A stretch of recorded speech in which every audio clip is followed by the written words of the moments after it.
اعوذ باللہ من الشیطان الرجیم بسم اللہ الرحمن الرحیم اللہم صلی علی سیدنا و مولانا محمد وعلی آل سیدنا و مولانا محمد و صحابی سیدنا و مولانا محمد مبارک وسلم صلی علیہ.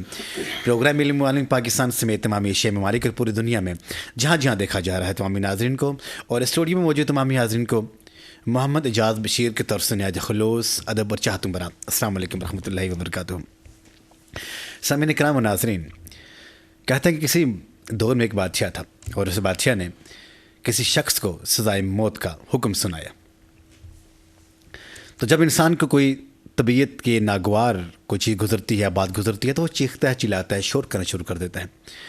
اس نے بادشاہ کو بے تحاشا برا بھلا کہا، بادشاہ کو گالیاں دیں اور ساتھ ساتھ بادشاہ کی شان میں گستاخی کی.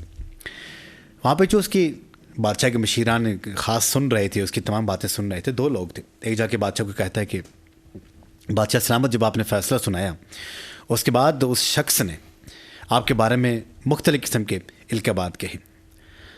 تو بادشاہ نے کہا کہ ذرا بتاؤ تو اس نے کیا کہا. اس نے کہا کہ جناب، شخص نے کہا کہ بادشاہ بہت عادل بادشاہ ہے، بادشاہ بہت ہی اچھا آدمی ہے اور بادشاہ کے اس فیصلے پہ میں خوش ہوں تاکہ بادشاہ مزید زندگی میں اچھے فیصلے کرے. تو اس کے ساتھ وہ دوسرا جو مشیر تھا اس نے کہا نہیں بادشاہ سلامت، ایسا بالکل بھی نہیں.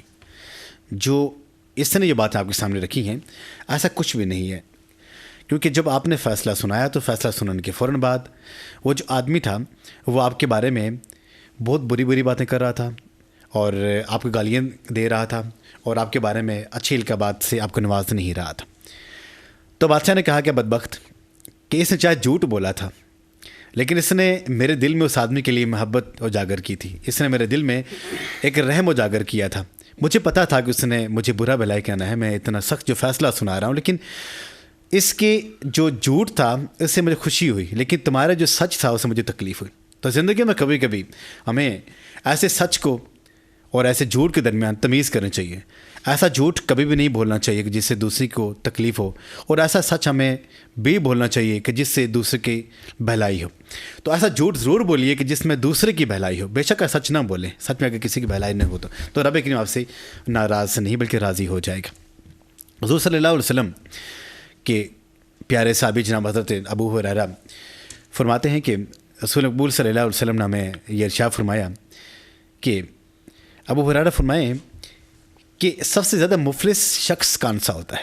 ہم نے کہا کہ یا رسول اللہ صلی اللہ علیہ وسلم کہ وہ شخص جس کے پاس مال دولت نہ ہو، دینار نہ ہو، درہم نہ ہو، بظاہر جو غریب ہو تو وہ مفلس ہی ہوتا ہے. تو حضور صلی اللہ علیہ وسلم نے دریافت کیا نہیں، ایسا نہیں ہے. کیا میں تم وہ نام اس مفلس شخص کی پہچان بتاؤں کہ جو ریئل حقیقت میں مفلس ہوگا؟ مجھ سے کہا کہ یا رسول اللہ صلی اللہ علیہ وسلم آپ پہ پر میری جان قربان، میرے ماں باپ آپ کے بفیدہ، آپ ارشاد فرمائیے. تو حضور صلی اللہ علیہ وسلم نے ارشاد فرمایا کہ روز محشر وہ شخص مفلس ہوگا کہ جو اپنے بے شمار عبادات ساتھ لائے گا، نمازوں کے ثواب ساتھ لائے گا، روزوں کے ثواب ساتھ لائے گا، حجوں کے ساتھ ثواب ساتھ لائے گا، زکوٰۃ دی ہوگی، اس نے صدقہ خیرات کیا ہوگا، بہت کچھ کیا ہوگا، تمام کے تمام ثواب اکٹھے کر کے اپنے ساتھ لائے گا.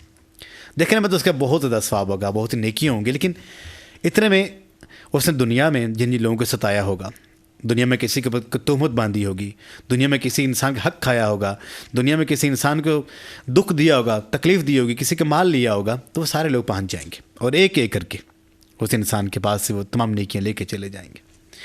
حتیٰ کہ یہاں تک ہو جائے گا کہ اس کے اپنے تمام جو نیکیاں ختم ہو جائیں گی تو پھر بھی اس کے جو حساب ابھی باقی رہے گا، تو پھر رب کریم یہ ارشاد فرما گیا کہ اب ایسا کیا جائے کہ جو آپ کے جو گناہ ہیں اس کو دے دیے جائیں اور پھر اس کی جو نیکیاں ہیں وہ آپ لے لی جائیں. تو پھر یہ حساب کتاب، یہ سلسلہ چلتا رہے گا. پھر وہ آدمی بالکل بے بس ہو جائے گا، کیونکہ وہ پھر ہمیشہ کے لیے فیصلہ ہوگا کہ کون مفلس ہے، کون جو کامیاب ہوا اس دن ہمیشہ کے لیے کامیاب ہو جائے گا، اور جو ناکام ہوا ہمیشہ کے لیے وہ آدمی ناکام ٹھہرایا جائے گا. تو جناب حضور صلی اللہ علیہ وسلم نے فرمایا کہ اس شخص کے بارے میں کہ جو حقیقی معنوں میں مفلس ہوتا ہے، یہ ہوتا ہے مفلس. اور لیکن ہم بے شمار انوارات، بے شمار تجلیات ہم پہ کی ہیں، برکتیں کی ہیں، نعمتیں آج ہمیں دی ہیں، جس کا آج ہمیں جب آنکھیں کھلی ہیں تو ہمیں کا احساس نہیں ہو رہا، لیکن جب ہم آنکھیں ہماری بند ہو جائیں گی تو ایک ایک چیز ہمیں یاد آئے گی. تو جناب جو آج کا جو اپنے پروگرام ہے علم و عالم آپ دیکھ رہے ہیں، اور جو موضوع سخن جو آج ہے مسلمان کے مسلمان پر حقوق کیا ہے. اس کے لیے بات کرنے کے لیے جو ہمارے اسٹوڈیو میں جو معزز مہمانان گرامی جو موجود ہیں ان کا میں تعارف کراتا چلوں. جو ہمارے ساتھ جو ہے ملک پاکستان کے مشہور معروف مذہبی اسکالر میری مراد جناب حضرت علامہ محمد اقبال احمد ہزاروی صاحب. السلام علیکم. وعلیکم مزاج گرامی خیریت سے ہیں؟ خوش آمدید کہتے ہیں ہم آپ کو. اور ان کے ساتھ نوجوان مذہبی اسکالر میری مراد جناب حضرت علامہ عبد الصبور فہیم نقشبندی صاحب. السلام علیکم. وعلیکم السلام. مزاج گرامی خیریت سے ہیں؟ اور پاکستان مسلم لیگ نون کے سینئر رہنما اور اپنے دور میں بہترین کام کرنے والے اور فلاحی کام جب آپ ان کے دیکھتے ہیں تو لوگ ان کے اوپر اپنی جان مارتے ہیں. اور میں یہ سمجھتا ہوں کہ جو لوگ اپنی امیدیں لے کے اس دنیا کی بات کرتے ہیں ان کے پاس جاتے ہیں تو یہ ایک ایسی شخصیت ہیں کہ جو انہوں نے ہمیشہ خیر ہی بانٹی ہے. لوگوں کی مشکلات حل کرنے ہوں فلاحی کام کرنے ہوں تو ان کا نام آتا ہے. میری مراد جناب ملک باسط اوان صاحب. السلام علیکم. وعلیکم السلام. مزاج کیسے ہیں؟ خیریت سے؟ ٹھیک الحمدللہ. سبھی کو خوش آمدید کہتے ہیں. جناب حضرت علامہ محمد اقبال احمد صاحب کے بعد بڑھیں گے. جاننا چاہیں گے کہ مسلمان کا دوسرے مسلمان کے اوپر جو حقوق کی بات جب ہو رہی ہے تو اصل حق ہے کیا ہے کہ مسلمان کا دوسرے مسلمان کے اوپر؟ ہمارے تمام سننے والوں کی نظر کیجیے. بسم اللہ الرحمن الرحیم نحمدہ ونصلی ونسلم علی رسولہ الکریم اما بعد فاعوذ باللہ من الشیطان الرجیم بسم اللہ الرحمن الرحیم انما المؤمنون اخوہ فاصلحوا بین اخویکم واتقوا اللہ لعلکم ترحمون. سبحان آمنت باللہ صدق اللہ العظیم وبلغنا رسولہ النبی الکریم الامین. بعد از حمد و صلاح میں سب سے پہلے محترم جناب پروفیسر اعجاز بشیر سر آپ کا شکریہ ادا کرتا ہوں. بہت شکریہ کہ آج کا یہ خوبصورت پروگرام اور خوبصورت پروگرام میں آپ نے جو خوبصورت ٹاپک رکھا ہے اس میں ہمیں مدعو کیا. اللہ تبارک و تعالیٰ آپ کو اور آپ کی پوری ٹیم کو سلامت رکھے. بہت شکریہ. Thank you. اور آج آپ کا جو موضوع ہے وہ ہر لحاظ سے بڑا ہی اہمیت کا حامل ہے کہ مسلمان کا مسلمان پر حق کیا ہے. تو ایک مسلمان کے دوسرے مسلمان پر بہت سارے حقوق ہیں. اللہ کے نبی صلی اللہ علیہ وسلم نے اپنی پیاری زبان مبارک سے جو فرمان پیش کیا ہے.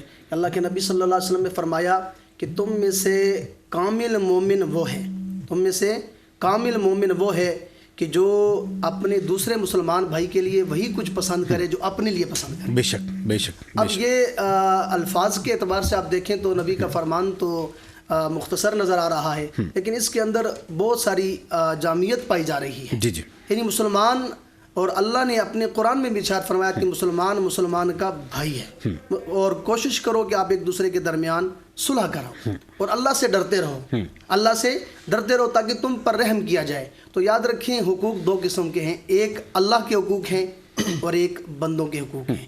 اور بندوں میں جو ہے ایک مسلمان کے دوسرے مسلمان پر بہت سارے حقوق ہیں. ان میں اللہ کے نبی صلی اللہ علیہ وسلم نے موقع کی مناسبت سے بعض مقامات پر یہ فرمایا کہ ایک مسلمان کے دوسرے مسلمان پر 5 حق ہیں.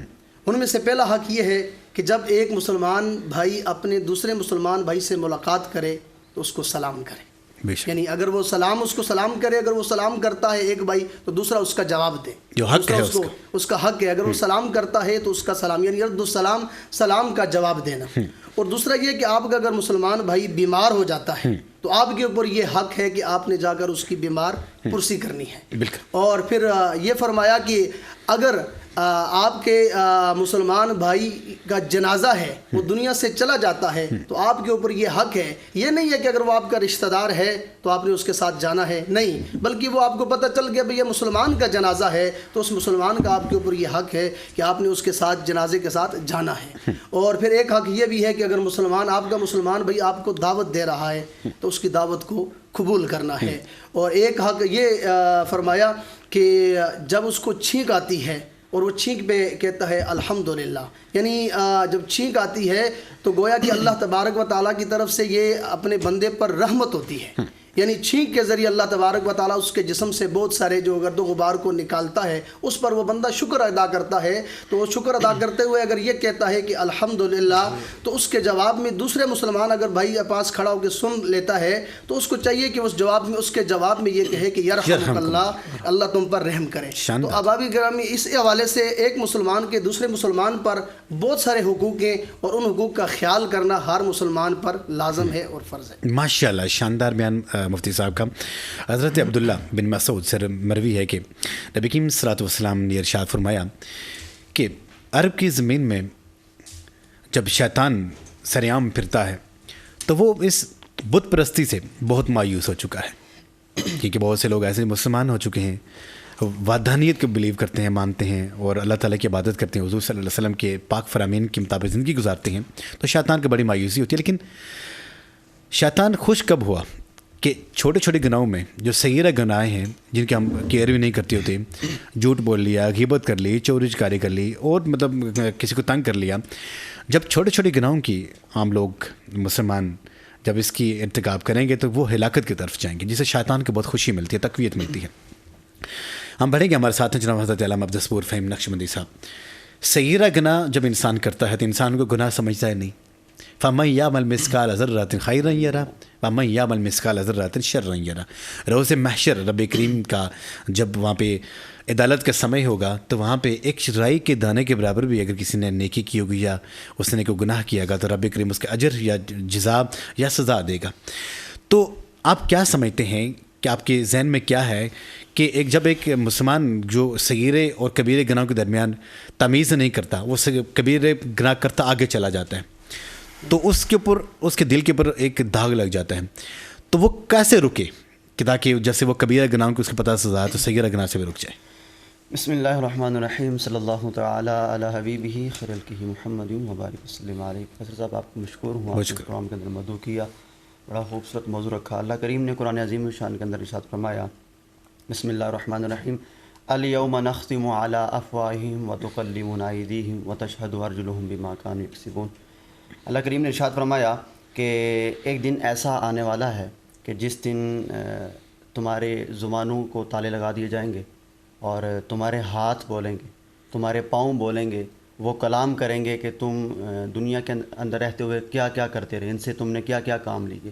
تو آپ نے صغیرہ کبیرہ گناہوں کے بارے میں سوال کیا کہ انسان ان میں تمیز نہیں کرتا اور چھوٹے گناہوں کو کچھ سمجھتا ہی نہیں ہے، حالانکہ قرآن پاک کی آپ نے بڑی خوبصورت آیت پاک پڑھی کہ اللہ کریم کے ہاں جب ان کا حساب ہوگا تو چھوٹے سے چھوٹی جو چھوٹا سے چھوٹا گناہ تم نے کیا نا، ایک ذرے کے برابر بھی، اس کے بارے میں بھی تم سے سوال کیا جائے گا۔ حضور کے حدیث مبارکہ بھی ہے کہ کوئی بھی گناہ انسان کو چھوٹا نہیں سمجھنا چاہیے اور کوئی بھی نیکی چھوٹی نہیں سمجھنی چاہیے۔ ہو سکتا ہے کہ ایسا ہو جائے کہ جب آپ کے اعمال تل رہے ہوں اور آپ کی نیکیاں جو ہے وہ آپ کے نامہ اعمال میں زیادہ ہوں اور آپ کی جو گناہ ہیں وہ کم ہوں، لیکن نیکیوں میں ذرا سی جو ہے وہ کوتاہی رہ جائے اور ذرا سی کمی کجی رہ جائے، اور اس کی وجہ اور اس کا سبب یہی بنے کہ آپ نے جو صغیرہ چھوٹے گناہ ہیں ان میں تمیز نہیں کی، تو وہاں پر بھی وہ ہمارے لیے وبال جان بن کے رہ جائے گی۔ تو گویا بندہ مومن کو دنیا کے اندر رہتے ہوئے جو چھوٹے گناہ ہیں ان سے بھی بچنا چاہیے۔ اور جو دوسری بات آپ نے بڑی اہم کی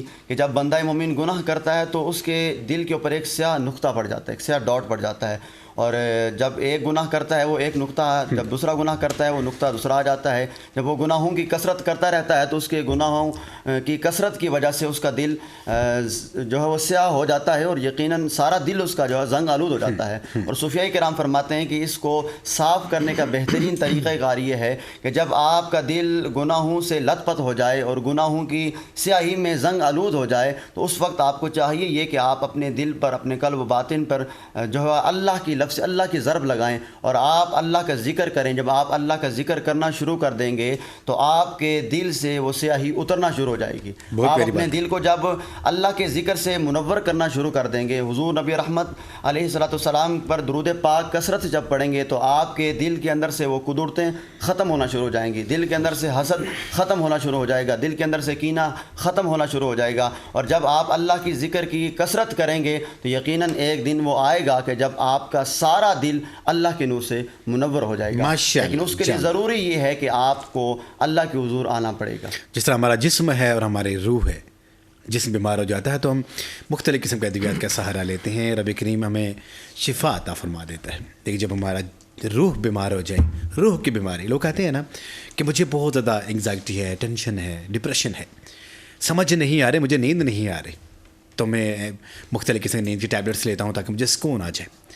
تو وہ بیسیکلی وہ جسمانی بیماری کا مبتلا وہ شخص نہیں ہوتے، ان کو روح کی بیماری ہوتی ہے۔ اب وہ جو نیند آور جو وہ چیزیں وہ کھا رہے، ڈرگس وغیرہ لے رہے ہوتے ہیں، وہ ان کی اصل شفا کا مرتکب نہیں ہو رہے، بلکہ ان کو کوئی یہ بتائے کہ جب روح بیمار ہوتا ہے پھر ذکر اللہ کیا جائے، اللہ کی ضرب لگایا جائے تو روح انسان کا پاک ہو جاتا ہے. شاندار بات مفتی صاحب آپ نے کی. ہمارے ساتھ ہیں جناب ملک پاکستان کی ایک زبردست قسم کی اور سیاسی جماعت کے سرگرد کارکن اور رہنما، میری مراد جناب ملک باسط اعوان صاحب. مسلمان پر حقوق کی بارے یہ ہم لوگوں نے بات کی. آج کی پروگرام ہم نے رکھا ہے الیکشنز ہمارے 2024 کی جو 8 فروری کو ہونے ہیں، بالکل قریب ہیں. تو ہم دیکھتے ہیں کہ جو آپ کی جو پارٹی ہے، جو آپ کی جو جماعت ہے، تو اس سے پہلے جب اقتدار میں آئی ہے تو ڈیولپمنٹ ہوئی ہیں، جب اقتدار میں انفراسٹرکچر بڑھا ہے، تو کیا سمجھتے ہیں اس وقت جو ووٹرز آپ کے ساتھ کیسا ان کو فیل کر رہے ہیں کہ کس حد تک ساتھ دیں گے؟ جی السلام علیکم جناب، کیسے ہیں آپ؟ سب کو جو ہے نا بڑا مشکور ہوں آپ کو پروگرام میں جو ہے انوائٹ کیا ہے. بہت شکریہ. تو ہمیں جو آخری جو 15 مہینے میں حکومت ملی ہے اس میں ہم لوگوں نے ماشاء اللہ کافی کام کیے ہیں. آپ اسلام آباد سے دیکھ لیں، ٹھیک ہے، اسلام آباد میں ہم لوگوں نے ماشاء اللہ کافی ڈیولپمنٹ کی ہے. بارکاؤ بائی پاس دیکھ لیں آپ، آئی جی پی پرنسپل روڈ دیکھ لیں، ٹھیک ہے، ایکسپریس وے دیکھ لیں، تو کافی زیادہ ڈیولپمنٹس وغیرہ کی ہیں. اور اس سے پہلے جو اسلام آباد میں جو سی ڈی اے جو تھا، وہ جو ہمارے دیہی علاقے ہیں ان کی طرف کوئی وہ صفائی والا کوئی جو ہے نا وہ سسٹم نہیں تھا. ہم لوگوں نے آ کے سب سے پہلے تو سی ڈی اے سے وہ کروایا کہ ہم لوگوں نے دیہی علاقوں میں جو ہے نا یہ سسٹم جو ہے ہم نے کروایا کہ صفائی وغیرہ وہاں پہ وہ ہوئے. اورنج لائن آپ نے اس کا اہتمام کیا مختلف اور ایریاز ابھی سے. تقریباً ہم لوگوں نے 11 نئے روٹس اور منظور کروائے ہیں. انشاءاللہ آپ کو نیکسٹ آنے والے اقتدار میں آپ کو ہر 1 کلومیٹر کے اوپر جو ہے نا میٹرو بس نظر آئے گی. کیا سمجھتے ہیں کہ جو شہباز شریف صاحب کی جو گورنمنٹ رہی ہے پچھلے 16 مہینے، تو اس میں لوگوں کی امیدیں پوری ہوئیں یا نہیں ہوئیں؟ جس طرح حقیقت معنی میں جو اس سے پہلے جو نواز شریف صاحب کے دور میں تھا. جی اصل میں جو آپ 3.25 سال کی کارکردگی بھی وہ بھی تو دیکھ لینا اس میں کیا ہوا ہے، ٹھیک ہے. تو انشاءاللہ ہمیں ابھی اگلی گورنمنٹ ملے گی، انشاءاللہ اس میں بھی ہم کر کے دکھائیں گے انشاءاللہ بہتر. آپ کو شور ہے کہ آپ کو گورنمنٹ ملے گی انشاءاللہ تعالیٰ؟ یہ کوئی سگنل کہاں سے آئے ہیں؟ یہ کارکردگی جو ہے نا وہ سب کچھ بتا دیتی ہے، ٹھیک ہے. تو ابھی جو پی ٹی آئی کے جو لوگ ہیں وہی ہمارے ساتھ شامل ہو رہے ہیں، ٹھیک ہے. وہ خود ہم جب ان سے ملتے ہیں وہ بیچارے خود شرمندہ ہو جاتے ہیں. وہ کہتے ہیں کہ ہم جو ہے وہ اس چیز کے اوپر بہت زیادہ شرمندہ ہے کہ ہماری پارٹی نے ہمیں کوئی اچھا سلوگن نہیں دیا، ٹھیک ہے. قیدی نمبر 408 804، ٹھیک ہے، بڑھ گیا، اس ٹائپ کے سلوگن ہے. تو وہ پھر آپ دیکھ لیں کہ وہ کیا ترقی ہوئے گی اور کیا چیزیں وہاں پہ جائے نا. وہ کیا سمجھتے ہیں کہ اب اس بار جو آپ گورنمنٹ میں آنا چاہتے ہیں تو ایسی کیا اہداف ہیں کہ جن کا آپ اچیو کرنا چاہتے ہیں ملک پاکستان کے عوام کے لیے؟ دیکھیں ہم تو سب سے پہلے یہ ہے کہ بے روزگاری بہت زیادہ ہے، بے روزگاری کا بہت زیادہ مسئلہ ہے. تو انشاءاللہ سب سے پہلے بے روزگاری اگر اس ملک سے ختم ہو جائے گی تو ہر انسان جب خوشحال ہوگا، جو بنیادی ضرورتیں ہیں وہ پوری ہوں گی، تو انشاءاللہ جو ہے نا وہ معاملات. شہباز شریف صاحب کی گورننس بہت اچھی ہے، لیکن میرے خیال میں جو پی ایم شپ اور سی ایم شپ میں فرق ہوتا ہے. شہباز شریف پی ایم شپ کو سی ایم شپ سنبھل کے چلا رہی تھی، اتنی ڈیولپمنٹ نہیں ہوئی میرے خیال میں. نہیں ڈیولپمنٹس ہوئی ہیں، آپ دیکھ لیں. نہیں میری مراد ہے کہ جس طرح میاں صاحب کے دور میں، بڑے میاں صاحب کے دور میں تھی، وہ والی ہٹ انہوں نے نہیں کیا. نہیں ظاہری بات ہے، میاں صاحب کے سارے مشورے اور مشاورے سے سارے کام چاہ رہے تھے. آپ صرف اس بات کا دیکھ لیں کہ 2018 میں میٹرو بس جو ہے وہ بالکل ریڈی تھی، ٹھیک ہے. تو پی ٹی آئی کی گورنمنٹ آئی ہے، ان لوگوں نے 1 فٹ کام بھی نہیں کیا. تو شہباز شریف صاحب جیسے ہی پرائم منسٹر بنے ہیں انہوں نے ودن 15 ڈیز انہوں نے جو ہے میٹرو بس جو ہے وہ آن روڈ کر دی ہے. کوئی شک والی بات نہیں، بالکل صحیح مانتے ہیں. اور جاتے جاتے بھی انہوں نے 11 نئے روٹس جو ہے نا وہ منظور کروائے ہیں تاکہ جو اسلام آباد کی جو شہری ہیں ان کو ہر 1 کلومیٹر کے اوپر جو ہے وہ نئی میٹرو بس سروس ملے. شاندار بات آپ کی. علامہ صاحب، علامہ محمد اقبال احمد ہزاروی صاحب، جناب حضرت عمر بن خطاب فرماتے ہیں کہ جب میری جہاں پہ 22 لاکھ مربع میل کا وہ حکمران، کہ میرے سلطنت میں اگر ایک کتا بھی بھوکا مر جائے تو عمر سے پوچھو گے. حقوق کی بات ہو رہی ہے نا، حقوق کی بات ہو رہی ہے کہ روز محشر کہ جب ایک حضور صلی اللہ علیہ وسلم کا ارشاد گرامی ہے، حدیث بھی ہے کہ واقعہ بھی ہے کہ حضور صلی اللہ علیہ وسلم اپنے صحابہ کرام کے ساتھ تشریف فرما تھے اور حضور صلی اللہ علیہ وسلم دیکھتے ہیں کہ 2 بکریاں آپس میں لڑ رہی ہیں، سینگوں والی بکری. تو کہتے ہیں کہ جو ایک بکری دوسری بکری کو جو سینگ مارا ہے تو رب کریم روز محشر اس کا بھی حساب دے گا کہ تم نے کیوں مارا ہے. اگر وہ حکومت جو عمر بن خطاب نے کی، اس کو رول ماڈل حضور صلی اللہ علیہ وسلم کی ذات تھی. اور آج جس دور میں ہم جو زندہ ہیں، جو رہ رہے ہیں، یہ آپ کے سامنے ہے. تو کیا سمجھتے ہیں کہ مسلمان پہ حقوق تو آپ نے ہمیں بتا دیے، لیکن ان حقوق کو سمجھنے کے لیے، ان حقوق کو جاننے کے لیے ہمیں آخر ایسا کیا کرنا چاہیے تاکہ دوسروں کی ہمیں پہچان ہو سکے؟ بالکل آپ نے بڑا اچھا سوال پوچھا ہے. اللہ کے نبی صلی اللہ علیہ وسلم نے فرمایا کلکم راعٍ وکلکم مسئول عن رعیتہ او کما قال علیہ الصلوۃ والسلام. اللہ کے نبی صلی اللہ علیہ وسلم نے فرمایا تم میں سے ہر ایک نگہبان ہے، ہر ایک راعی ہے، ہر ایک سے اس کی رعیت کے بارے میں سوال کیا جائے گا. اگر تم میں سے کوئی ایک لوگوں کا امیر ہے تو اس سے ان لوگوں کے متعلق پوچھا جائے گا، ایک ایک چیز کے متعلق پوچھا جائے گا. اور اگر عورت ہے تو وہ شوہر کے گھر اور اس کے بچوں کی نگہبان ہے. اگر غلام ہے تو وہ اپنے آقا کے مال اور عیال کا جو ہے وہ محافظ ہے، نگہبان ہے، راہی ہے، اس سے اس کے بارے میں پوچھا جائے گا. گویا کہ تم میں سے ہر ایک نگہبان ہے. اب کچھ لوگ دیکھیں الیکشن کا دورہ ہے، بڑھ چڑھ کے حصہ بھی لیتے ہیں اور اس چیز میں آگے بھی بڑھتے ہیں. حالانکہ انہیں یہ سوچنا چاہیے کہ یہ جو طرز عمل ہے یہ بڑا مشکل کام ہے. اس کو یعنی جو ہمارے خلفائے راشدین ہیں، صحابہ کرام رضوان اللہ تعالی علیہ مجمعین ہیں، ان کی سیرت طیبات کو اپنے سامنے رکھنا چاہیے اور ان کے بے شمار واقعات ہیں ان کو سامنے رکھنا چاہیے. ایک مرتبہ یعنی بڑی خوبصورت حدیث مبارکہ ہے. اللہ کے نبی صلی اللہ علیہ وسلم کے پاس حضرت ابو ذر غفاری رضی اللہ عنہ موجود تھے. عرض کی یا رسول اللہ صلی اللہ علیہ وسلم آپ مجھے کوئی گورنری عطا فرمائیں، کوئی عہدہ عطا فرمائیں. تو اللہ کے نبی صلی اللہ علیہ وسلم نے فرمایا ابو ذر میں جانتا ہوں کہ آپ کمزور ہیں، میں جانتا ہوں آپ کمزور ہیں. آپ کو معلوم ہے کہ قیامت والے دن یعنی محشر کے روز اس عہدے والے اپنے معاملات کے بارے میں سب سے زیادہ رسوائی کا سامنا کرنا ہے اور آپ کمزور ہیں. آپ یہ امانت جو ہے نا وہ اس امانت کو پورا نہیں کر سکیں گے. تو یہاں میرا پیغام سخن یہی ہے کہ جو اب آپ سیاسی طور پر یعنی آگے آنا چاہتے ہیں، ٹھیک ہے، دیکھیں مسلمان کا مسلمان پر ایک یہ بھی حق ہے کہ وہ مسلمان دوسرے مسلمان کا خیر خواہ ہوتا ہے، کیونکہ ہماری جو امت محمدیہ ہے اس کا لقب ہی امت خیر ہے، یعنی خیر بانٹنا ہے دوسروں کے لیے. تو یہ بلائی کا جذبہ رکھنا چاہیے. اور اللہ تبارک و تعالیٰ قرآن میں ارشاد فرماتا ہے جو بندہ میرے راستے میں نکلتا ہے، کوشش کرتا ہے تو ہم اس کی مدد کرتے ہیں، ہم اسے راستہ دکھاتے ہیں. تو جس کی یہ نیت ہوگی کہ میں لوگوں کے ساتھ خیر خواہی کروں اور لوگوں کے لیے بھلائی کروں، لوگوں کی مشکلات کو دور کروں، لوگوں کے لیے آسانی کے مواقع فراہم کروں، تو اس کے اللہ تبارک و تعالیٰ اس کی نیت کے مطابق اس کو جزا بھی دے گا، اس کو صلہ بھی دے گا. لیکن اگر جو احباب اس معاملے میں آگے بڑھ جاتے ہیں اور ان چیزوں کا خیال نہیں کرتے کہ وہ اس کو معمولی سمجھتے ہیں، حالانکہ ایک ایک چیز کے بارے میں سوال کیا جائے گا، ایک ایک جیسے کہ آپ نے آیت مبارکہ پڑھی ہے، ایک ایک ذرے کے بارے میں آپ سے سوال کیا جائے گا. تو وہ کس بنا پر اتنی بڑی ذمہ داری؟ دیکھیں آج ایک اگر گھر کا سربراہ ہے، وہ اپنے گھر کے بارے میں اگر اس سے معلومات کی جائے تو وہ 100% کیسے اس کو یعنی پورا نہیں کر سکتا، جسٹیفائی نہیں کر سکتا. تو یہ اندازہ لگا لیں کہ اتنے سارے لوگوں کی نگرانی اور نگرانی اٹھا رہے ہیں تو آپ دینی معاملات کو آپ سائڈ پہ رکھ رہے ہیں، بلکہ یہاں تک کہہ دیا جاتا ہے کہ یہ جو علماء کرام ہیں ان کو تو جو ہے نا وہ مسجد کے ساتھ ہونا چاہیے. حالانکہ دین اور سیاست یہ آپس میں جڑے ہوئے ہیں. پہلے جو فیصلے ہوتے تھے اور جو لوگوں کے اوپر ہمارے صحابہ کرام نے جو حکمرانی کا طرز عمل اپنایا ہے وہ مسجد سے ہی اپنایا ہے اور اپنے گھر سے اپنایا ہے. تو احباب کرام میری یہی گزارش ہے کہ اس میں اگر جو احباب اپنی خدمت پیش کرنا چاہتے ہیں وہ اللہ کے نبی صلی اللہ علیہ وسلم کی سیرت طیبہ کو اور حضور علیہ الصلوۃ والسلام کے جو ستارے صحابہ کرام ہیں ان کی سیرت طیبات کو سامنے رکھ اگر وہ قدم اٹھائیں گے تو پھر یقیناً ان کی کامیابی ان کا. جناب محمد حضرت علامہ عبدالصبور فہیم نقشبندی صاحب، روحانیت وہ ایسا رب کریم کی طرف سے الروح من امر ربی، تو روح رب کریم کا ایک امر ہے.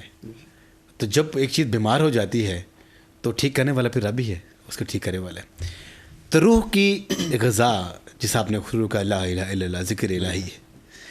اب یہ ذکر الہی کیسا ذکر الہی ہے؟ ایک تو وہ ہوتا ہے نا کہ کسی کے پاس ایک آدمی گیا کہ بھئی کسی طبیب کے پاس، اس نے کہا کہ بھئی الحمدللہ رب العالمین سورہ فاتحہ الفاتحہ پڑھ کے میں اگر دعا پڑھ کے میں پھونک مارتا ہوں تو وہ تمام مرض کی شفا ہو جاتی ہے. اس نے جا کے خود سے الگ سے اہتمام کیا لیکن کسی کو شفا نہ ہوئی. تو جب اس نے کہا کہ نہیں اعلیٰ حضرت کے الحمدللہ میں بھی تو پڑھ کے دم کرتا ہوں لیکن کسی کو شفا نہیں ہو رہی، وجہ کیا ہے؟ انہوں نے کہا کہ الحمدللہ میں کوئی وجہ نہیں ہے، الحمدللہ الحمدللہ. ہاں پڑھنے والی کی زبان ایسی ہے کہ جس سے وہ شفا نکلتی ہے یا نہیں نکلتی. تو روحانیت ہے کیا اصل میں؟ اور روحانیت کا جب انسان شکار ہو جاتا ہے، اس کی بیماری کا شکار ہو جاتا ہے، تو اس مرض کا علاج کیا ہے؟ ماشاء اللہ بڑا خوبصورت سوال آپ نے روحانیت کے متعلق کیا. دیکھیے روحانیت ایسی ایک چیز ہے کہ جو بنجر زمین کو آباد کرنے پر قادر ہے، سبحان اللہ. جو مردہ دلوں کو زندہ کرنے پہ قادر ہے، وہ زندہ کر سکتی ہے. مردہ دل ہو، مردہ دل سے مراد یہ ہے کہ حضور کا فرمان بھی ہے کہ جو شخص ذکر الہی نہیں کرتا، جس شخص کا دل ذکر الہی نہیں کرتا تو وہ دل مردہ تصور کیا جاتا ہے. اور زندہ دل وہی ہے کہ جو ذکر الہی سے جو ہے وہ منور ہو اور ذکر الہی کے نور سے منور ہوتا رہے. تو اب روحانیت ایک ایسی چیز ہے کہ جب انسان پریشانیوں میں، مصائب اور آلام میں، مشکلات و مہمات میں جب گھیرا جاتا ہے اور ان میں جو ہے اس چکی میں پسنا شروع ہو جاتا ہے، تو جب وہ اللہ تبارک و تعالیٰ کے ذکر کی وہاں سے اس سے ہیلپ لیتا ہے، مدد حاصل کرتا ہے، تو پھر انسان کی جو بنجر زمین ہے وہ آباد ہونا شروع ہو جاتی ہے. اور آپ نے بڑی خوبصورت بات کی کہ ایک جو شخص تھا تو وہ سورہ فاتحہ کی جو پہلی آیت ہے اس کو پڑھ کے دم کرتا تو اس کو افاقہ ہو جاتا. تو یہ بابا فرید علیہ رحمہ آپ کے بارے میں بڑا معروف ہے کہ بچے کچھ جو ہے وہ مدرسے کے بچے تھے تو وہ پانی لینے کسی جو ہے وہ دور ایک کنویں کے پاس جایا کرتے تھے. تو ان سے پوچھا گیا کہ آپ اتنے طویل سفر کر کے اتنا دور جاتے ہیں تو آیا آپ کے قریب کو پانی؟ نے کہا کہ یہ پانی ہمارا جو پاس والا وہ کھارا ہے، ہم دور سے میٹھا پانی لینے جاتے ہیں. تو درمیان میں بابا فرید صاحب انہیں ملے تو کہا لاؤ بیٹا میں ان کو میٹھا کر دیتا ہوں. تو آپ نے وہی سورہ فاتحہ پڑھی اور دم کر کے پانی پہ دے دیا. تو جب مدرسے واپس پہنچے تو استاذہ نے کہا کہ بیٹا بڑی جلدی آ گئے ہو. تو عرض کی جناب کے راستے میں ایک فقیر ملا تو اس نے کچھ پڑھا اور تلاوت کر کے اس نے دیا تو پانی میٹھا ہو گیا، ہم لے آئے. انہوں نے کہا کہ بابا جی سے پوچھ کے انہوں نے پڑھا کیا؟ تو بابا جی نے بتایا کہ میں نے تو سورہ فاتحہ پڑھی اور دم کر دیا. اب وہ علماء کرام سارے جو بھی تھے، ہمارا تو ان سب کے بارے میں حسن ظن ہی ہم رکھتے ہیں، ایسی کوئی بات نہیں ہے کہ وہ ڈی گریڈ کرنے والی، لیکن سب نے مل کر سورہ فاتحہ پڑھنا شروع کر دی اور مٹکے آگے رکھ دی اور ساری رات سورہ فاتحہ کی تلاوت کرتے رہے اور پھونکے مارتے رہے. اور صبح اذانیں ہوئی تو جناب ایک ایک مٹکا چیک کرنے لگا، ایک مٹکا تو دور کے بعد ایک گھونٹ بھی جو ہے میٹھا نہ ہوئی.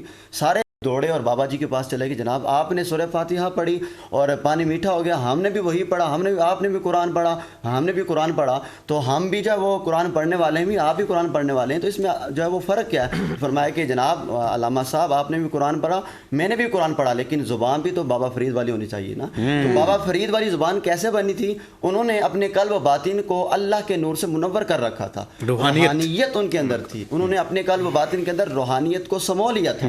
اور جب آپ کے دل کے اندر، قلب و باطن کے اندر اللہ کا ذکر ایسے آ جائے اور اللہ کے ذکر سے آپ اپنے دل کو ایسے اجاگر کر لیں کہ آپ کا ایک ایک لمحہ بھی بنا خدا کے ذکر کے بغیر گزر نہ سکے. آپ کا گزر بسر جس طرح روح کو، آپ نے بڑی خوبصورت بات کی کہ روح کی غذا خدا کا ذکر ہے. جیسے جسم کو غذا کی ضرورت ہوتی ہے، اگر کھانا ایک وقت نہ ملے دوسرے وقت انسان جو وہ کسی حد تک رہ لیتا ہے، ایک دن نہ ملے پھر بھی رہ لیتا ہے، لیکن چند دن نہ ملے تو انسان کے اندر ویکنس آ جاتی ہے، ضعف آ جاتا ہے، کمزوری آ جاتی ہے. اسی طرح روح کو جب اللہ کا ذکر اور اس کی جو غذا ہے خدا کا ذکر وہ اس کو میسر نہ آئے تو روح بھی آپ کی مردہ ہو جاتی ہے، روح بھی آپ کی جو وہ کمزور پڑ جاتی ہے. تو اس کو دوبارہ زندہ کرنے کے لیے یا دوبارہ اس کو جو ہے پاور میں لانے کے لیے آپ کو اللہ تبارک و تعالیٰ کا ذکر کثرت سے کرنا ضروری ہے آپ کے لیے. اور آپ اس میں بہترین عمل اس کا یہی ہے کہ آپ پابندی نماز کریں، 5 وقت کی نماز کو پابندی سے ادا کریں اور حضور علیہ الصلوۃ والسلام کے ذات والا شان کے اوپر کثرت سے درود پاک پڑھیں. ایک حدیث پاک میرے ذہن میں آئی، بات کو مکمل کرتا ہوں. صاحب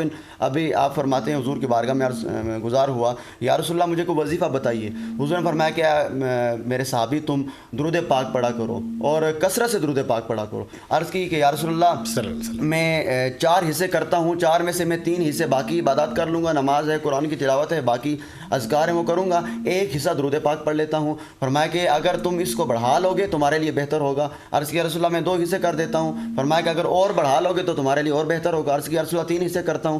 حتیٰ کہ حضور نے فرمایا کہ اور بڑھا لو تمہارے لیے بہتر ہوگا. عرض کیا رسول اللہ میں ہمہ وقت آپ کی ذات پر درود پاک پڑھتا رہوں گا. فرمایا کہ اگر تم درود پاک پڑھتے رہو گے تو تمہاری جو بنجر زمین ہے اللہ اسے آباد کر رہے گا. تو روحانیت کے لیے ضروری یہ ہے کہ حضور علیہ الصلوۃ والسلام کی ذات والا شان کے ساتھ آپ کے دامن کے ساتھ وابستہ ہو جانا اور اپنے تعلق کو مستحکم کر لینا. جب آپ کا تعلق حضور علیہ الصلوۃ والسلام کے ساتھ جڑ جائے گا اور وہ ربط ایسا بن جائے گا کہ وہ ٹوٹنے نہ پائے. حضور علیہ الصلوۃ والسلام کی ذات کے ساتھ آپ کو جو ربط بنا ہوا ہے وہ دوبارہ وہ اس کے اندر جو استحکام آیا ہے, جو وہ مستحکم ہوا ہے, وہ وہاں سے اس کے اندر کوئی ایسی چیز نہ آئے کہ جو اس کو کم کر دے, ڈیگریڈ کر دے. شاندار. جب آپ کا تعلق حضور کے ساتھ ہوگا تو انشاءاللہ آپ کو روحانیت کیا ہے, روحانیت کیا ہے. علامہ صالح جاندار انداز سے ہمارے سامنے یہ تمام چیزیں رکھیں.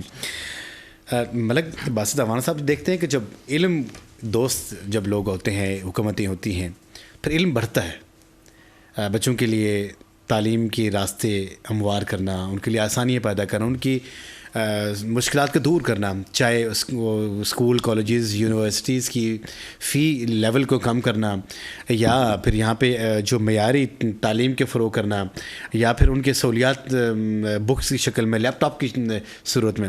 اس سے پہلے جتنے بھی آپ کے ادوار آئے نون لیگ گورنمنٹ کے, انہوں نے ایک لیپ ٹاپ اسکیم رکھی. اس کے ساتھ ساتھ اسٹوڈنٹس کے لیے انہوں نے کچھ لون کی فیسلٹی رکھی, ینگسٹر کے لیے اسپیشلی انہوں نے یہ کیا کہ بھائی جو ہماری پڑھی لکھی جو کریم ہے تاکہ اپنے پاؤں پر کھڑی ہو جائے, ان کے لیے ایک اسکلس پروموٹر پروگرامز انہوں نے ڈیزائن کیے. اس کے ساتھ ساتھ انہوں نے کمپیوٹر کورسز, مختلف قسم کے کورسز انہوں نے آفر کیے. تو کیا اس بار اگر آپ کی جو منشور میں کیا یہ چیزیں شامل ہیں, اس کے مزید کس حد تک پروموٹ کریں گے؟ جی انشاءاللہ اس بار بھی یہ چیزیں جو ہے نا لازمی اس میں شامل کریں گے. تو ہمارے جو پی ٹی آئی کے کچھ ہمارے جو دوست ہیں وہ اکثر ہم سے ناراض ہوتے ہیں اور یہ بات اور اس بات پہ گلہ کرتے ہیں اور سوال کرتے ہیں کہ ہمیں پورا موقع نہیں دیا گیا. تو 4.25 سال میرے خیال سے کافی تھے کارکردگی کرنے کے لیے. ٹھیک ہے, چلیں اگر آپ کو پورا موقع ادھر نہیں دیا گیا تو کے پی کے میں آپ کے پاس 10 سال حکومت رہی ہے. ٹھیک ہے, وہاں پہ آپ نے کیا کارکردگی کی ہے. ٹھیک ہے, آپ نے شہباز شریف صاحب کی وہاں پہ کاپی کر کے میٹرو بس بنائی ہے جس کی وصولی 25 ارب تھی اور اب جو ہے وہ 125 ارب پہ پہنچ گئی ہے. ٹھیک ہے, بینک کی طرح ڈیفیسٹ ہو گیا وہاں پہ. جی. اور ابھی جو دیکھتے ہیں کہ جو ہمارے اسٹوڈنٹس کے جو اسکیمز آئی ہیں, اس سے پہلے بھی میں دیکھ رہا تھا کہ 16 مہینے کے دوران لیپ ٹاپ کی پھر انہوں نے اسکیم اپ گریڈ کی ہے. اس کو عام جو مدرسے کے اسٹوڈنٹس ہیں, کیونکہ وہاں پہ دین اور دنیا کی تعلیم ساتھ ساتھ جاری ہے, کہ ان کے لیے اپلائی نہیں ہے, کیا آپ سمجھتے ہیں کہ ان کے لیے ہونا چاہیے؟ نہیں, ہونا چاہیے اور اس بار انشاءاللہ ہم کریں گے بھی. میں آگے مولانا صاحب کی بات سن رہا تھا تو میرے ذہن میں چونکہ کافی دنوں سے ایک چیز کے اوپر وہ ورک کر رہا ہوں. جی. کہ جب آپ کے جو تعلیمی ادارے ہیں, جو باقی جو ہمارے جو سرکاری دفاتر ہے, جب وہاں پہ الیکٹریسٹی فری کی جا سکتی ہے تو ہمارے جو وفاق المدارس ہیں, جو مساجد ہیں, جو ہماری مساجد ہیں, وہاں پہ بھی بجلی کو فری کر دیا جائے. پاکستان کو چاہیے کہ جو الیکٹریسٹی ہے وہ ایٹ لیسٹ اگر کم نہیں کر سکتے ہیں تو اس کی جو کاسٹ ہے وہ کم کرنی چاہیے, تاکہ جو ہمارے جو مدارس چلانے والے لوگ ہیں یا جو مساجد چلانے والے جو لوگ ہیں جو اس کے ساتھ تعاون کر رہے ہیں ان کو آسانی ہو اس میں بھی. اور انشاءاللہ اس بار ہمارے منشور میں یہ چیز شامل ہے کہ ہم انشاءاللہ عالمی سطح کے اوپر اس میں کام کریں گے اور دین کے لیے, مساجد کے لیے, وفاق المدارس کے لیے انشاءاللہ اس بار لازمی کام کریں گے. اور جو ہماری اسکیم جو عام طلباء کے لیے انشاءاللہ جو ہمارے وفاق المدارس کے طلباء ہیں ان کے لیے بھی ہم انشاءاللہ اس بار یہ لازمی کریں گے. بہت خوشی ہوتی ہے کہ جب دیکھتے ہیں کہ ہمارے جو وفاق المدارس کے جتنے بھی طلباء ہیں ان کے ہاتھ میں آج کل بھی لیپ ٹاپس ہوتے ہیں اور ان کے ہاتھ میں ڈفرینٹ قسم کے گیجٹس ہوتے ہیں, کیونکہ وہ جو ہم آہنگی ہوتی ہے اس دنیا اور دین کو ساتھ ملاتے ہوئے. سوشل میڈیا کے اوپر جب ہم مختلف قسم کے پروگرامز دیکھتے ہیں بچوں کے سوشل میڈیا کے اوپر, اور وہاں پہ جو مدارس کے جو طلباء طالبات ہیں یہ ہمارے سامنے آتے ہیں, تو ماشاء اللہ ان میں اچھا ٹیلنٹ پایا جاتا ہے. تو ان کو اگر ہم جس طرح ہم جو دنیاوی تعلیم کی مینس کی پروموشن کے لیے ان کی آسانیاں پیدا کر رہے ہیں, تو جو وفاق المدارس کی تمام جتنے بھی طلباء طالبہ پڑھ رہے ہیں, میں یہ سمجھتا ہوں کہ ان کے لیے بھی ہمیں آسانیاں, ہر گورنمنٹ نے ان کے لیے آسانیاں پیدا کرنی چاہیے, کیونکہ یہ ہمارے ریلیجسلی پوائنٹ آف ویو سے جب ہم یہاں پہ دیکھتے ہیں, کیونکہ گورنمنٹ کی جو یہاں پہ یونیورسٹیز ہیں, اسکولز ہیں, کالجز, وہاں پہ چلو کمرشلائز سسٹم ہے, جو بلز وغیرہ آپ لیتے ہیں, لیکن اگر ریلیجن کے اگر بیچ میں لایا جائے تو پھر وہاں پہ کوئی بزنس نہیں ہو رہا, بلکہ وہاں پہ اللہ اللہ کے رسول صلی اللہ علیہ وسلم کے سپاہی ہیں کم از جو کم استون کو ٹی وی ٹیکس تو ہٹانا چاہیے نا مدارس ٹی وی. ہاں بلکہ یہ مسجد میں کون ٹی وی دیکھتا ہے. کیا کہیں گے باسط صاحب کو ٹی وی ٹیکس کیوں لگایا گیا مسجد میں؟ نہیں لگانا چاہیے, یہ ریموو کرنا چاہیے. جو جس طرح جو کہتے ہیں نا کہ جن کو ہم 200 یونٹ پہ بجلی فری کریں گے, تو اگر آپ 200 یونٹ پہ بجلی وہاں فری کر سکتے ہیں تو یہاں پہ آپ ٹیکس بھی آپ کو ریموو کرنا چاہیے. میرے خیال میں آئی ایم ایف سے جو ایک پورا پلان بن کے آیا, بھائی اسے ٹی وی ٹیکس ایڈ کرو, ڈش ٹیکس ایڈ کرو, پانی کا ٹیکس ایڈ کرو, ریڈیو ٹیکس ریڈی ہے ہی نہیں بلکہ. تو میرے خیال میں ان کو وہی امپلیمنٹ کیا, کوئی دیکھا سنا بھی نہیں کہ بھائی اس میں کوئی کریکشن کر لی جائے, کوئی ایسی چیزیں یہاں پہ کرے جائیں, سیدھا سونا جو یہاں پہ لا کے رکھ دیا. تو جناب یہاں پہ پروگرام علم و عالم یہاں پہ ٹائم ہو جاتا ہے چھوٹے سے وقفے کا. جب وقفے سے واپس آئیں گے تو روحانیت کے اوپر ہم مزید بات چیت کریں گے, اور انسان کے حقوق کیا ہیں, اور الیکشنز بھی ہمارے ساتھ ساتھ ہیں. اور پھر ہم بات کریں گے کہ جب یہ بھی حق ہے کہ مسلمان اپنی امانت کا صحیح طرح سے استعمال کرے, اور صحیح طرح سے استعمال کرنے کا طریقہ کیا ہے, یہ بھی ہم اپنے پینلسٹ سے پوچھیں گے. سب سے پہلے وقفہ. السلام علیکم ورحمۃ اللہ.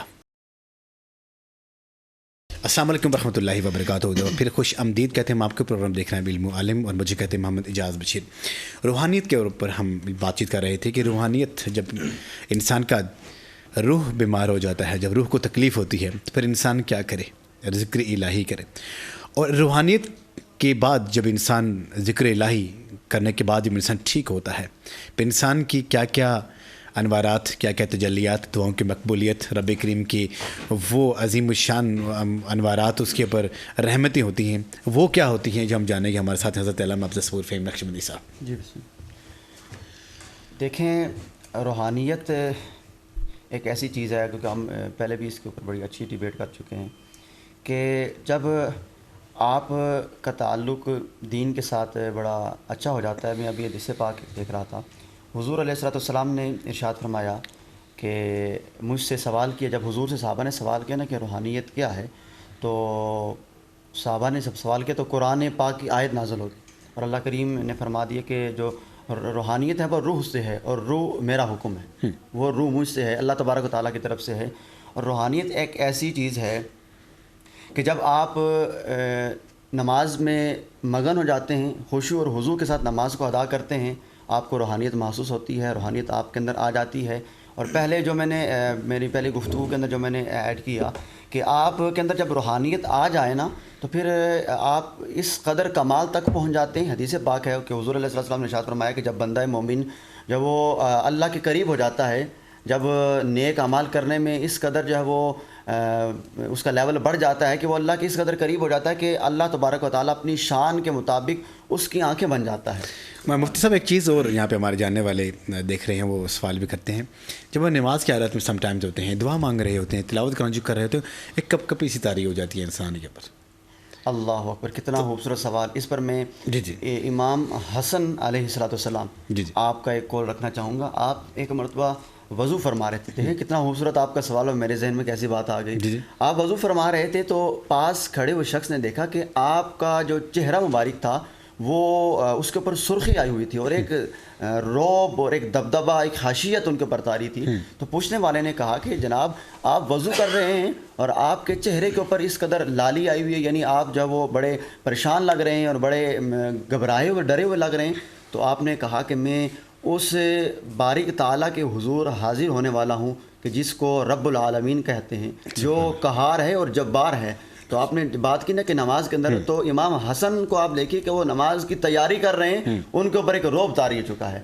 اور حضور کا فرمان ہے کہ آپ جب بھی نماز پڑھیں تو آپ میں سب سے پہلی آپ کی کوشش یہ ہونی چاہیے کہ آپ یہ گمان کریں کہ میں اللہ کو دیکھ رہا ہوں, یہ گمان کریں میں اللہ تبارک و تعالیٰ کی زیارت کر رہا ہوں. فرمایا کہ اگر تم یہ گمان نہیں کر سکتے کہ تم اللہ کو دیکھ رہے ہو, کم از کم اتنا گمان کرو کہ اللہ تمہیں دیکھ رہا ہے. جب تم میں یہ چیز آ جائے گی تو تمہارے اندر اللہ کا ڈر آ جائے گا. اور آپ نے بات کی نا جب نماز بندہ پڑھے تو کپ کپی آتی ہے, تو یہ انسان کو اللہ کے تبارک و تعالیٰ کے ساتھ تعلق کو جو استوار ہونا ہے نا, یہ تعلق استوار ہونے کی نشانی ہوا کرتی ہے. جب آپ وہ کہتے ہیں نا کنیکشن ملے تو پھر کرنٹ آتا ہے, تو جب آپ کا تعلق اللہ کی ذات کے ساتھ ہو جائے نا, تو پھر آپ کے جسم میں وہ کیفیت برپا ہو جاتی ہے کہ جس کیفیت کو عام شخص دوسرے لفظوں میں یہ دیکھا جائے کہ رب کریم کی خصوصی نظر کرم نظر آپ کے کرم اوپر ہو رہی ہوتی ہے تو آپ ان کے جسم میں. کیونکہ جب ہم بریک میں گئے تھے تو بریک کے بعد جب ہم واپس آئے تو ہمیں ملک پاکستان کے عظیم صلی خان مصطفیٰ صلی اللہ علیہ وسلم میں ان کا شمار کیا جاتا ہے. محمد حافظ محمد اویس مدین صاحب نے جوائن کیا. السلام علیکم. آپ سے منقبت کے اشعار سنائیں گے. ہمارے ساتھ ہیں ملک باسط عوام صاحب. اب آپ مجھے بتائیں کہ اور ایسی کون سی جماعت ہو جس کے ساتھ آپ کا مقابلہ پیپل پارٹی کے ساتھ مقابلہ ہے آپ کا؟ پیپلز پارٹی کے ساتھ مقابلہ ہے اور بھی بہت سارے آزاد امیدوار ہیں. ٹھیک ہے, آپ صرف اسلام آباد میں آپ دیکھ لیں 46 میں تقریباً 44 امیدوار ہیں ایک سیٹ کے لیے. ٹھیک ہے, تو مقابلہ تو ٹف ہے. پیپلز پارٹی بھی ہے, تحریک استقام ہے, ٹھیک ہے, اور آزاد امیدوار بہت زیادہ ہیں. تحریک لبیک ہے. ٹھیک ہے, اگر آزاد امیدوار 170+ جیت جاتے ہیں تو پھر کیا دیکھتے ہیں کہ حکومت کس کی بنے گی؟ نہیں, اس طرح نہیں ہوگا انشاءاللہ. ہم نے پلان ایسا کیا کیونکہ آزاد, میں نے پڑھ رہا تھا کہ آزاد امیدوار جو ہے وہ کسی جیت کر بھی کسی پارٹی میں شمولیت اختیار نہیں کر سکتا, وہ اکیلے میں جیسا بھی. تو ان کا بڑا اچھا ہے. نہیں ماشاء اللہ. اور دوسری بات ہے کہ جب ہم ڈیولپمنٹ کی بات کرتے ہیں, جب ملک کی ترقی کی بات, نو ڈاؤٹ کوئی شک والی بات ہی نہیں ہے کہ میاں صاحب نے اپنے دور میں ماشاء اللہ زبردست کام کیے ہیں. اور میاں صاحب کی سب سے بڑی بات یہ ہے کہ دیکھیں جو پاکستان کو جو ابھی دیکھتے ہیں کہ موٹر ویز ہیں, ان کا جو سبھی کا رخ انڈیا کی طرف ہے. تو کہنے کی بات ہے کہ ہم انڈیا والا سن لو کہ بنانے کا مقصد یہ تھا میاں صاحب کا کہ جب آپ کے ہمارے کوئی بھی اگر کوئی ٹاکرا ہو جاتا ہے, اگر آپ خدا نہ خواستہ اللہ نہ کرے ایسی بات ہے, اگر ہمارے ایئرپورٹس اگر تھوڑی پڑ جاتی ہیں تو پھر ہمارے یہ جو موٹر وے یہاں پہ ہمارے جہاز لینڈ کریں گے, اس سے زبردست ریاست کرا بھی گئی ہے. یہ سبھی کا رخ دلی کی طرف ہے. بالکل ایسے. تو یہ ایک زبردست ہے. کیا مزید آپ کے موٹر وے بنانے کا پروگرام ہے؟ جی انشاءاللہ ضرور جناب. اور سی پیک کو آپ آگے لے کے جا رہے ہیں؟ جی انشاءاللہ سی پیک کے اوپر ہم نے اس دفعہ بھی کافی ورک کیا ہے, اور نیکسٹ گورنمنٹ میں بھی انشاءاللہ سی پیک جو ہے نا وہ پورا جو ہے نا وہ ورکنگ کنڈیشن میں آ جائے گا. لاسٹ جو آپ کی سیٹنگ ہوئی شہباز شریف صاحب کے ساتھ, اعلیٰ حکام کے ساتھ, اس میں کیا طے پایا کہ جو ون ون جو پوزیشن ہو جائے گی تو سب سے پہلا اعلان کیا کریں گے آپ؟ انشاءاللہ سب سے پہلے جو ہم نے اس بار بھی یہی کہا تھا کہ جو بے روزگاری کے معاملات ہیں بہت زیادہ, جو ایک عام شہری کے جو بنیادی مسئلہ ہے, ٹھیک ہے, وہ مہنگائی ہے, ٹھیک ہے, غربت ہے, بے روزگاری ہے. سب سے پہلے ہم انشاءاللہ اس کے اوپر کام کریں گے, بے روزگاری دور کریں گے, غربت دور کریں گے. جو اشیاء خورد و نوش ہے, اگر ایک انسان اگر اس بنیادی ضرورت سے جو ہے نا وہ استفادہ نہیں کر رہا, ٹھیک ہے, تو وہ باقی زندگی کے معاملات میں کیسے وہ طے کر سکتا ہے. شاندار, زبردست آپ نے بات کی. پروگرام یہاں پہ شامل کرتے ہیں ایک منقبت یا نعتیہ کلام. ہمارے ساتھ ہیں جناب حافظ محمد اویس مدی صاحب. جی میں پیش کرتا ہوں. منظر فضائے دہر میں سارا علی کا ہے. منظر فضائے دہر میں سارا علی کا ہے. سمت دیکھتا ہوں نظارہ علی کا ہے, علی کا ہے. جس سمت دیکھتا ہوں نظارہ علی کا ہے. دنیا میں اور کون اپنا بجز علی. بے شک دنیا میں اور کون ہے اپنا بجز علی. ہم بے کسوں کو ہے تو سہارا علی کا ہے, علی کا ہے. ہم بے کسوں کو ہے تو سہارا علی کا ہے. مرحب دو نیم ہے, سر مقتل پڑا ہوا. مرحب دو نیم ہے, سر مقتل